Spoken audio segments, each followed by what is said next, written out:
Hey, welcome to MLB Network Podcast. I'm Harold Reynolds, and this week we are talking about Rickwood Field, the game that's going to be played in Birmingham, Alabama, June 20th, 2024.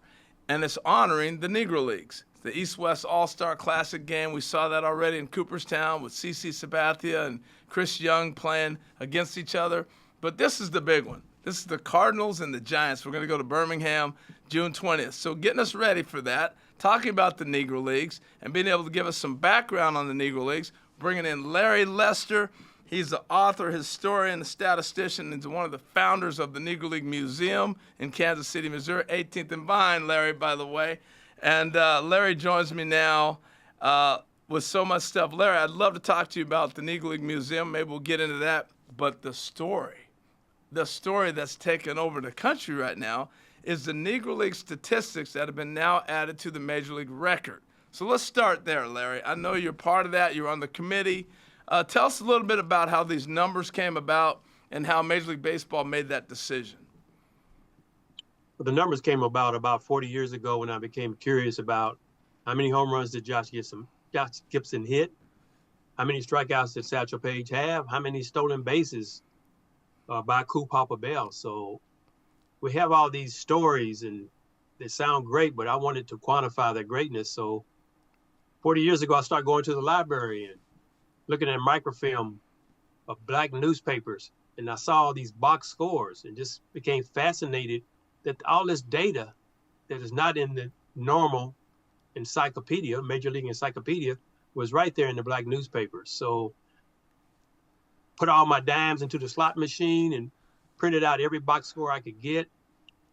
About 20 years later, I've got about 16,000 box scores from about 450 newspapers. I put them into a database that I designed. I'm an IT project manager, retired. And I started crunching numbers. It took a while. Yeah, because there's no software, there's no app that can scan a box score that will populate a spreadsheet or a database.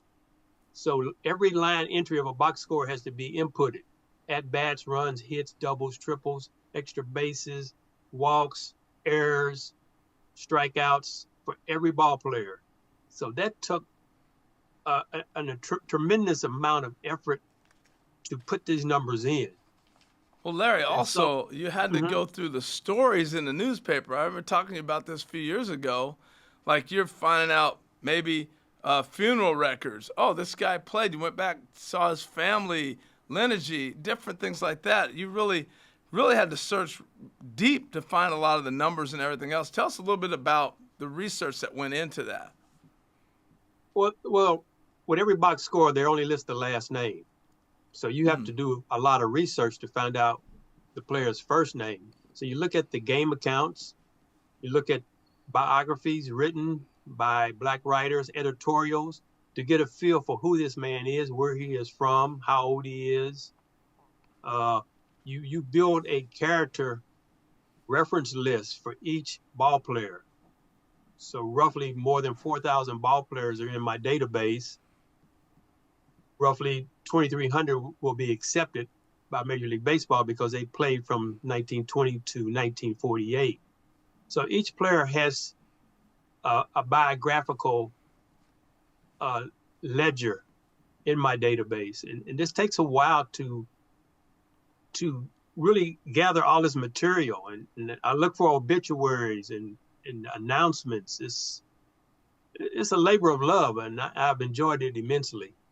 So, Larry, are you confident that the numbers you've unearthed are legit, that they're on point? What went through such research to make sure you're confident of that? I should say, are you confident in it first? I'm very confident that the numbers are accurate. I run data integrity check programs. I write a query. For example, one of my common errors is when a fellow hits a solo home run, I may forget to give him an RBI. So when I run my data integrity checks at the end of the season, I see that I had one less RBI for this fellow because he hit a solo home run. The ledger must balance between the pitchers and the batters. So, for example, I might put in, instead of 0 runs for a batter, I might put in 9 because the 9 key is next to the 0. But my data integrity checks balance out the ledger, and I know my numbers are good. To go even further, I'm going to give you some numbers, Harold. Okay. This is interesting. I mean, I can't even imagine the time that you spent on this. So talk to me. Give me some numbers. From 1920 to 1948, the National League, Major National League, batted 382. That's their slugging. The American League had 392. I ran these same numbers for the Eastern Colored Leagues. That was 383. The Midwestern Negro Leagues was 383. We're talking less than 1% error. When I look at the ERAs for the American League, it's 4.16. For the National League, it's 3.87. For the Negro Midwest League, is 4.16. And for the Eastern Colored Leagues, it's 4.17. Those numbers are practically identical. You take all those numbers and you throw them into a hat and have you pull out a number, you could not tell whether those numbers came from the black leagues or the white leagues. My point is, the Negro Leagues had the same amount of players, percentage-wise, over 300 and under 300 as the white major leagues did. The numbers just show a complete balance of talent. The only difference is the color of their skin. That's the beauty of numbers. Yeah. No, I think that's interesting. And while you're talking about the numbers may show a balance, I'm still curious about the talent, because just looking on merit alone, okay, so that I feel like the Negro Leagues stood up against the Major Leaguers. Now, we all know they weren't allowed to play Major League Baseball because of the gentleman's agreement that kept black ball players out. But you're talking about anybody black and brown, Latin players and African-American players playing in the Negro Leagues. And so once Jackie Robinson wins his MVP in 1949, Roy Campanella wins it in 51. He wins it again in 53. Then they go on a run. Willie Mays, 54. Campanella again, 55. Newcomb, 56. Hank Aaron, 57. Ernie Banks, 58. And Ernie Banks at 59. That's the talent that comes out of the Negro Leagues. All those guys had played for the Monarchs, the Elite Giants, the Black Barons, the Eagles, the Clowns, the Monarchs. I mean, they all had come from Negro League teams, and that was the type of talent that was coming forth into the major leagues. So on that alone, I feel confident in the talent level. And now you're talking about numbers, but let's talk about that talent and infusing the talent, because a lot of people said, well, the talent may not have been equal because they weren't playing against the best talent. I may argue that it might be best talent in the Negro Leagues. I think the talent in the Negro Leagues is far more exclusive, for a better word. We have to remember that the Negro Leagues had the best talent in North America because players came from the Dominican Republic, Mexico, Cuba, Puerto Rico, and America. So these players played against the best talent outside of the major leagues. And their roster was only 15 ball players. So they didn't have any weak pitchers coming in on their roster.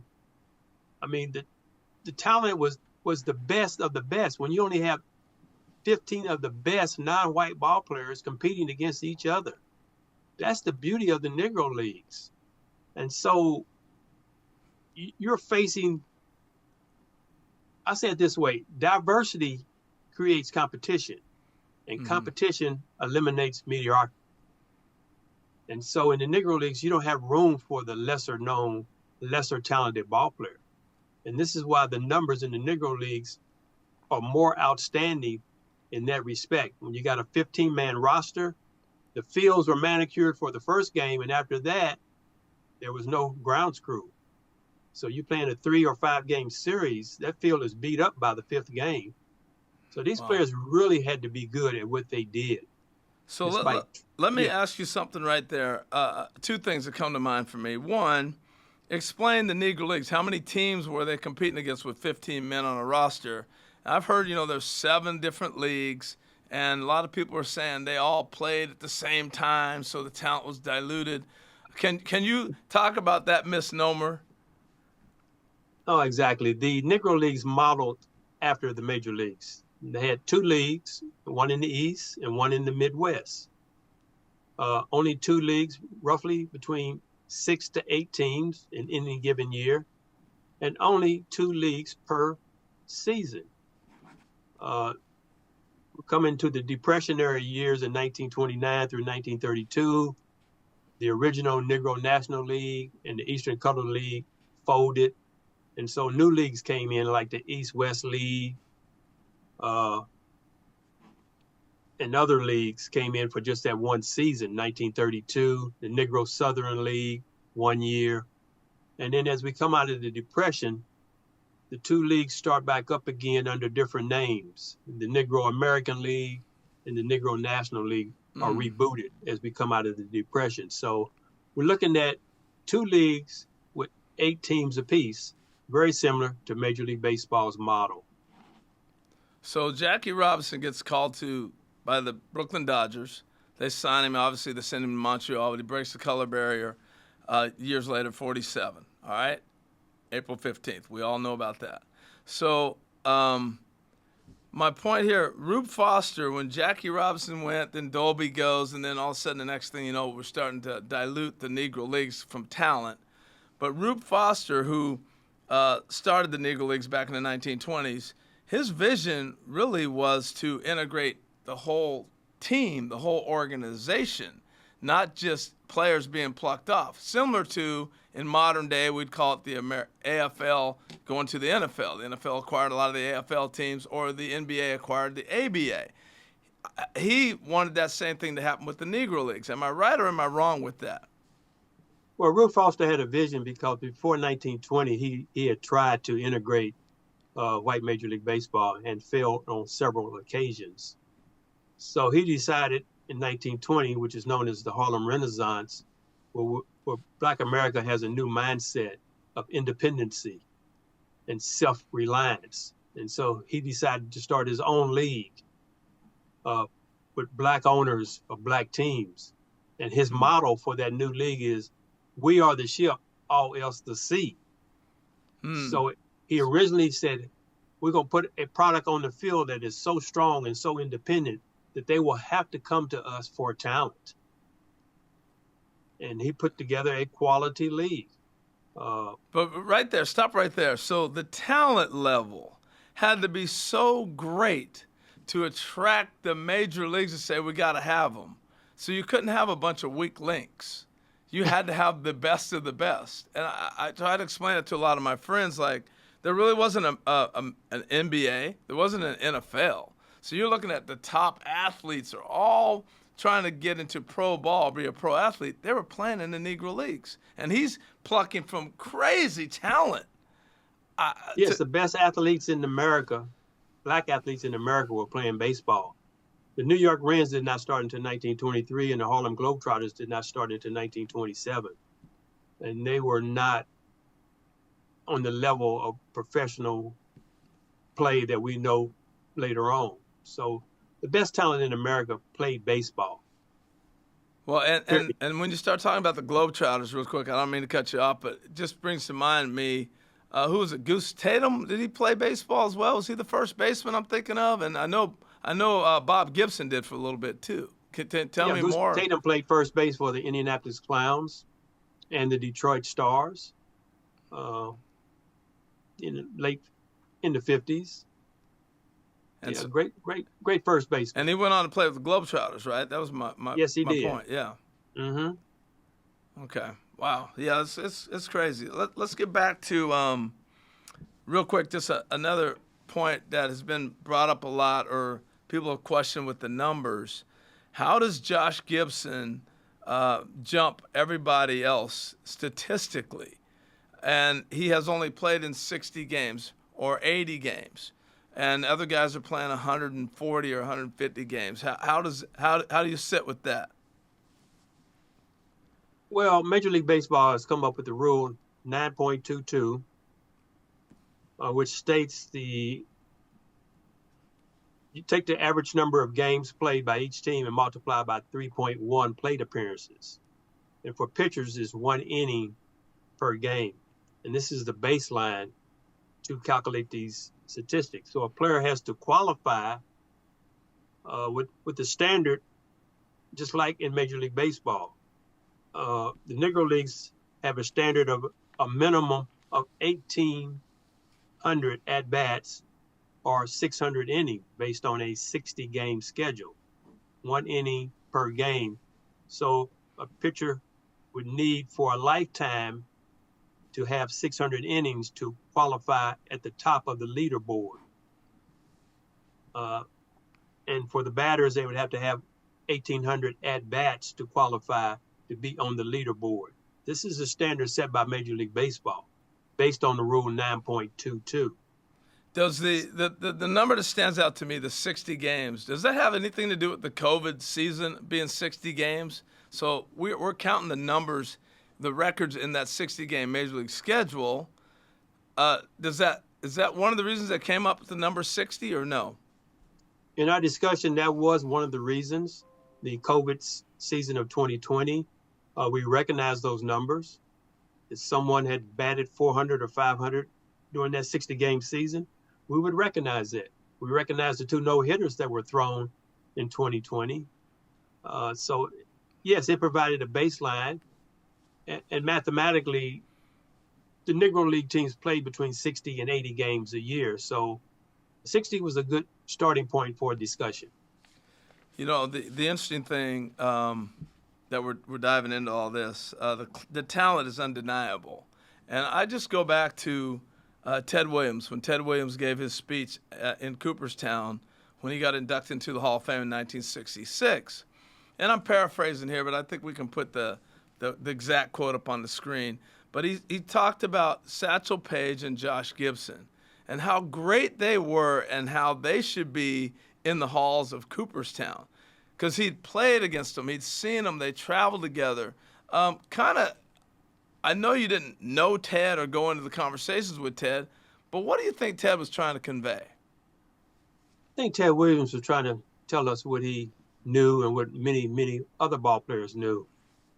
Based on newspaper accounts that I've read, contemporary newspaper accounts, we have testimonials from players from the Babe Ruth All-Stars, from the Dizzy Dean All-Stars, from the Bob Feller All-Stars, after they got beat by Negro League teams, about how great these ball players are and how they belong in our league, as they would say it. They have the talent, so why aren't they playing? I mean, you look at the Washington Senators, who were fighting and battling for last place over the years. All these great writers like Shirley Povich and Lester Rodney for the Washington Post are saying, why don't you go out and get Josh Gibson and Buck Leonard and get that great pitcher Ray Brown from the Homestead Grays? They come to Griffin Stadium every week, and we see their talent on the field. Why can't the Washington Senators get this talent, this black talent, so we can get out of last place? I mean, the documentaries, the commentaries from white writers is all over the place. Larry, I'm sure in your extensive research, this is the type of stuff you were unearthing as you were looking for numbers, but also stories. Give me a couple that stand out for you when you think back in your mind's eye of the many years ago you're researching, something that really just stayed with you all these years.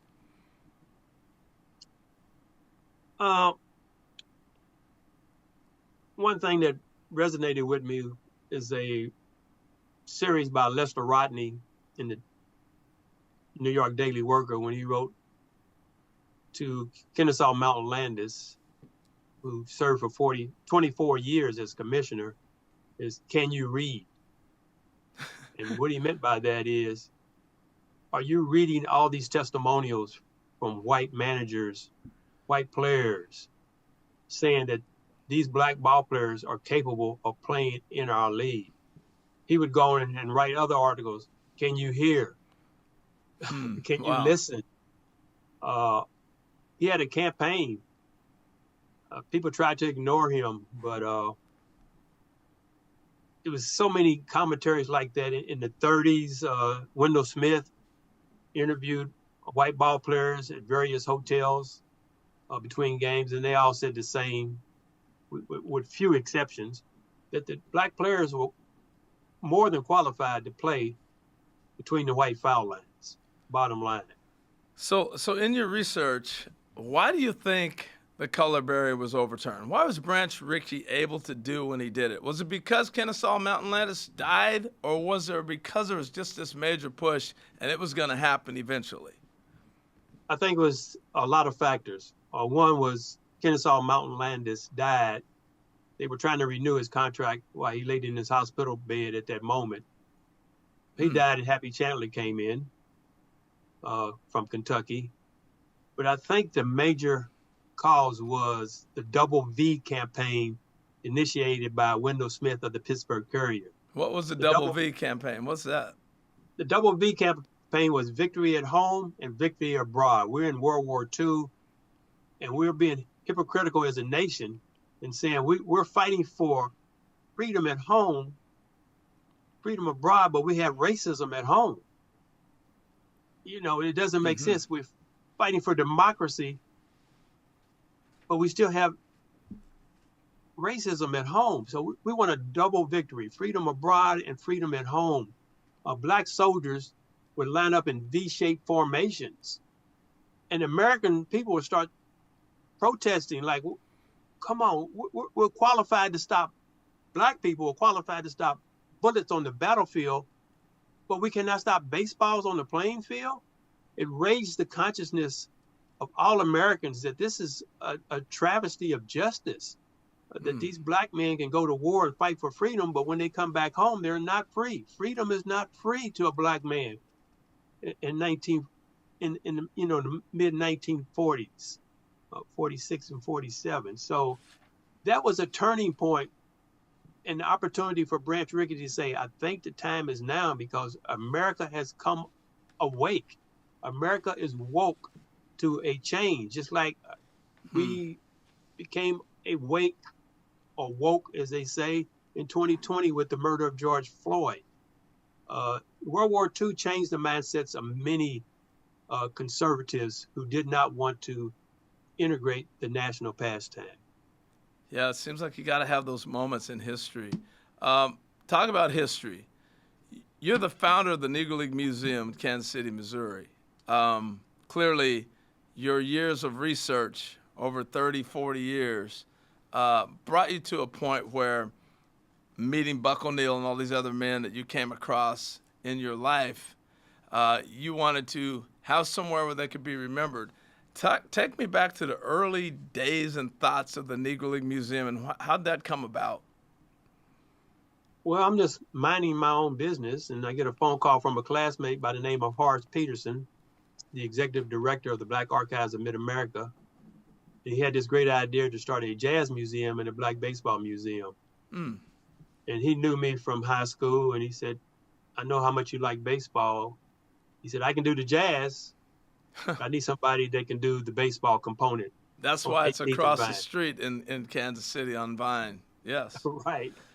I said, I'm your man. And so I wrote up a business plan, got it started. That's how it came about. It was his idea. I was just doing it because I love researching baseball. But so I became treasurer by default because we didn't have any money to start a museum, and I had a good corporate job. So I became treasurer and research director, and came into the office every morning to give out marching orders to the acting executive director at the time. And it all worked out. I started writing a business letter and contacted every major league ballpark, every major league ball team to let them know that we're up for business. The challenge was the city had approved a $20 million bond money to build the museum, and that bond money was for brick and mortar only. So we had no money coming in for administrative costs. So I had to work up a sponsorship program and walk to many of the Fortune 500 companies and say, hey, I think we got a great idea. Can we get 5K from you, 10K from you? You want to become a Grand Slam sponsor or platinum sponsor. I did my spiel, and many of them signed up. That gave us the seed money to start the museum. And then 4 or 5 years later, they actually built the museum that we know today. So it was a lot of fun. I took a lot of time away from my family, and to paraphrase a Duke Ellington novel, the museum was my mistress. I'm telling you, that's a lot of work, man, a lot of work. Well, talking about history, we opened this, and we'll close it with this. We opened up talking about this year in Birmingham, Alabama, June 20th, St. Louis Cardinals and the San Francisco Giants are going to be playing a game at Rickwood Field. Rickwood's last standing Negro League ballpark in the country, and it's been renovated by Major League Baseball, and we're playing a game there in Birmingham. I'm excited about it. I'm sure you are too. But give us a little history about that field, about Rickwood, and why is that so special? Rickwood Field is the oldest standing major league ballpark in the country and the home of the Birmingham Black Barons. I did some research many years ago, and I found that more than 120 current Hall of Famers have played on that field. Wow. So I get goosebumps every time I go there, knowing that Willie Mays and Ty Cobb and Joe DiMaggio, anybody you can think of in the Hall of Fame at one time played in Rickwood Field. So I'm just in awe that I'm walking hollow ground when I'm on that field. So I'm looking forward to being there in a few weeks and seeing the festivities. Larry, the one thing, when I went down there last year, and they have all the billboards, you go back, you feel like you're in 1950. It is as cool as it cool gets. But once you go back the scoreboard, the second fence, you go back to the original. I'll call it the original fence, because there's a brick fence beyond the fence that has been built. And it is 485 to dead center. Yeah. It's 460 in the gaps. Right. So when I saw this place, I can only imagine, did they really hit home runs over that fence? That's huge. Well, no park could hold Josh Gibson or Turkey Stearns. I've been behind the fence, and they brought it in for minor league play, and respectfully so. But it's a great ballpark. But you brought up a point. You brought up a point before when we were talking that Josh Gibson one year hit 10 home runs, and it doesn't sound like a lot. But if you go to a ballpark like this, you go, that's a lot. And the rest of the league did not combine for 10. And I understand it. You got to go see these places to understand it. I remember as a kid going to old Jack Murphy in San Diego and going, they'll never hit a ball out of this ballpark. And then going to old Yankee Stadium where they had the monuments and Mickey Mantle's running around. They got plaques laying in the field, and the fences are 420. I remember going to Tiger Stadium the first time I played there. It was 440 to dead center. And Larry Herndon hit a ball one night up there, and I was like, nobody can hit a ball up there. So guys can do it. But I want to bring it back after my little rant right there. But Josh Gibson with 10 home runs, and there was only a few teams that had 10. The first thing I thought about was Babe Ruth hit 60, and the rest of the league didn't combine for that. Is that what we're talking about? Similarities? Yeah, exactly. Babe Ruth, his home runs were more pop flash versus Josh Gibson had a line drive power. But as I often say, Yankee Stadium was a house that Ruth built, but Josh Gibson was the landlord. He was the landlord. Well, tell us a little bit about Willie Mays, since we're honoring Willie, and we'll wrap it up with Willie Mays in Rickwood Field. We're going to honor Willie Mays, who grew up in Birmingham. Tell us a little bit about Willie Mays in conjunction to Rickwood. Well, Willie Mays played for the Birmingham Black Barons in 1948, 49, and 50. Unfortunately, we will not include his stats from 49 and 50 because of the cutoff of 1948, which at this point I think is a great demarcation period because that was the last year of the Negro World Series. But Willie Mays was an outstanding high school phenom, played for the great Piper Davis. People forget how great Piper Davis was, his manager who influenced him to play. Piper Davis could play all 9 positions, and Piper Davis played with the Harlem Globetrotters. Wow. So there's a lot of hidden history here. There's a lot of hidden history here that will come forth with this new stats project. That's the beauty of what we're doing. We're going to uncover so many unheralded and underrated ball players. Well, the stats, like you said, Larry, start conversations. I can't wait to continue these conversations about statistics and telling stories about these men that have been brought to life and this next generation. I was telling my son, I said, there's a guy named Oscar Charleston. He was one of my favorite people to read about. He said, all right, tell me about him. I said, well, you know about Willie Mays. So when Willie Mays was coming up, they said, hey, he's got a chance to be the next Oscar Charleston. That's how good Oscar Charleston of a ball player he was. So to tell those kind of stories is amazing. And when we go to Birmingham and people get a chance to go back to Rickwood, I'm sure a lot more of these stories will be unearthed. Give me that statistic again before you go. How many Hall of Famers played at Rickwood? More than 120. Amazing, amazing. Larry, you're amazing, man. Thank you for the stories. Thank you for the time. And more than anything, thank you for your dedication to baseball. The research of the Negro Leagues was only the beginning. You had no idea that this was going to lead young Larry Lester down a road for the rest of your life. 40 years of researching that and then continuing. So thank you for all the hard work. And really, the Negro League Museum is a standard of museums. It's incredible. If you get a chance, go there and see it, 18th and Vine in Kansas City, and take in a Royals game while you're there.